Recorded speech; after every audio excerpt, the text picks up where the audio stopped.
गांव में यज्ञ का अनुष्ठान भी नहीं हुआ। फिर इसने यहाँ भाग्य की दी हुई ऐसी सारी वस्तुएं कैसे प्राप्त की?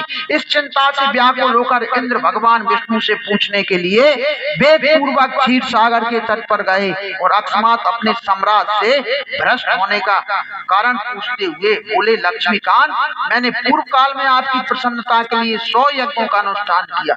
उसी के पुण्य से मुझे इंद्र पद की प्राप्ति हुई, किंतु इस समय स्वर्ग में कोई दूसरा ही इंद्र अधिकार जमाए बैठा है।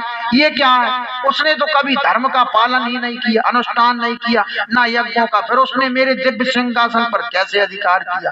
श्री भगवान बोले, इंद्र, मैं गीता के 18वें अध्याय में से 5 श्लोकों का प्रतिदिन जप करता था। उसी के पुण्य से उसने तुम्हारे उत्तम साम्राज्य को प्राप्त कर लिया। गीता के 18वें अध्याय का पाठ एवं पुण्यों का शिरोमणि है। उसी का आश्रय लेकर तुम भी अपने पद पर स्थिर हो सकते हो। भगवान विष्णु के ये वचन सुनकर उस उत्तम उपाय को जानकर इंद्र ब्राह्मण का वेश बनाए हुए गोदावरी के तट पर गए। वहां उन्होंने कालिका ग्राम नामक उत्तम और पवित्र नगर देखा, जहाँ काल का भी मर्दन करने वाले भगवान कालेश्वर विराजमान है।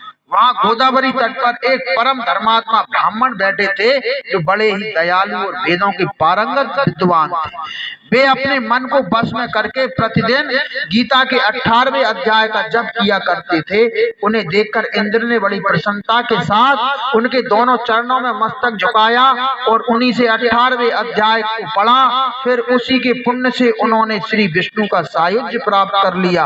इंद्र आदि देवताओं का पद बहुत ही छोटा है, यह जानकर वे हर्ष के साथ उत्तम वैकुंठ धाम को गए।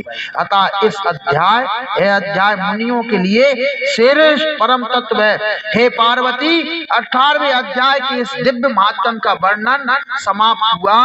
इसके श्रवण मात्र से मनुष्य समस्त प्रकार के पापों से छुटकारा पा जाता है। इस प्रकार संपूर्ण गीता का पापनाशक महात्म मैंने बतलाया। महाभागे, जो पुरुष श्रद्धायुक्त होकर इसका श्रवण करता है, वह समस्त यज्ञों का फल पाकर अंत में श्री विष्णु का सायुज्य प्राप्त कर लेता है। बोलिए भगवान नारायण की जय। बोलिए जगत जननी महामाया पार्वती की। बोलिए भगवान आशुतोष महादेव की।